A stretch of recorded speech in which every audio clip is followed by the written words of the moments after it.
Anak adalah suatu amanah atau titipkan dari Allah Subhanahu wa Ta'ala yang harus dijaga oleh setiap orang tua. Mereka bertanggung jawab atas segala macam kebutuhan anak-anaknya, mulai dari pemberian sandang pangan, kasih sayang dan pendidikan agar kelak si buah hati bisa tumbuh menjadi generasi yang berkualitas dan berakhlakul karimah. Begitupun sebaliknya, anak juga diwajibkan untuk menghormati kedua orang tuanya. Sebab perjuangan ibu tak kala ia mengandung selama 9 bulan tentu sangatlah berat. Kemudian, ibu bertaruh nyawa untuk melahirkan, menyusui dan merawat anaknya hingga tumbuh besar. Sedangkan peranan ayah adalah mencari nafkah demi memenuhi segala kebutuhan keluarga. Sungguh, jasa kedua orang tua itu tiada bandingnya. Allah Subhanahu wa Ta'ala berfirman yang artinya, kami perintahkan kepada manusia supaya berbuat baik kepada dua orang ibu bapaknya. Ibunya mengandungnya dengan susah payah, dan melahirkannya dengan susah payah pula. Mengandungnya sampai menyapihnya adalah 30 bulan. Al-Ahqaf 15. Ayat di atas menegaskan bahwa Islam mengajarkan seorang anak untuk berbuat baik kepada ibu dan bapaknya. Namun sayang, dewasa kini perlakuan anak kepada orang tua bisa dikatakan jauh dari kata sopan. Bahkan tak jarang mereka berlaku durhaka tanpa mengindahkan perintah agama. Ciri-ciri anak durhaka menurut Islam. Islam mengajarkan seorang anak untuk berlaku sopan dan bertutur kata yang lembut kepada orang tuanya. Adapun mereka yang berkata kasar, membentak, memukul, memasang muka masam di depan orang tua, maka perlakuan-perlakuan tersebut dikategorikan dalam perbuatan durhaka.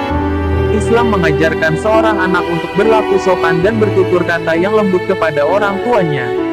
Adapun mereka yang berkata kasar, membentak, memukul, memasang muka masam di depan orang tua, maka perlakuan-perlakuan tersebut dikategorikan dalam perbuatan durhaka. 1. Berkata, dan membentak orang tua. Islam mewajibkan setiap anak untuk berbuat baik kepada orang tuanya. Bahkan berkata, pun juga dilarang. Apalagi meninggikan nada suara di depan orang tua atau membentak. Sungguh perbuatan tersebut benar-benar dilarang oleh Allah. Allah berfirman dalam surat Al-Isra, ayat 23 yang artinya, jika salah seorang di antara keduanya atau kedua-duanya sampai berumur lanjut dalam pemeliharaanmu, maka sekali-kali janganlah kamu mengatakan kepada keduanya perkataan, dan janganlah kamu membentak mereka dan ucapkanlah kepada mereka perkataan yang mulia. 2. Membuat orang tua bersedih dan menangis. Setiap orang tua pasti berusaha memberikan yang terbaik untuk anak-anaknya. Mereka rela melakukan apapun demi melihat senyum anaknya.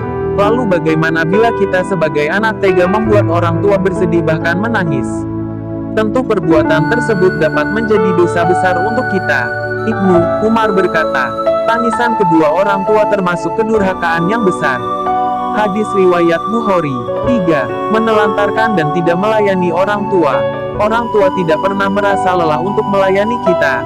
Sedari kecil, mereka merawat kita, menyusui, membantu buang air, memberi makan dan minum, mengajari kita berbicara dan berjalan. Segala sesuatu mereka berikan secara ikhlas tanpa mengharapkan imbalan. Di saat kedua orang tua kita telah berusia lanjut, maka kewajiban kita untuk merawatnya. Segala keperluannya haruslah kita cukupi dan apa-apa yang sulit ia kerjakan, kita harus membantunya.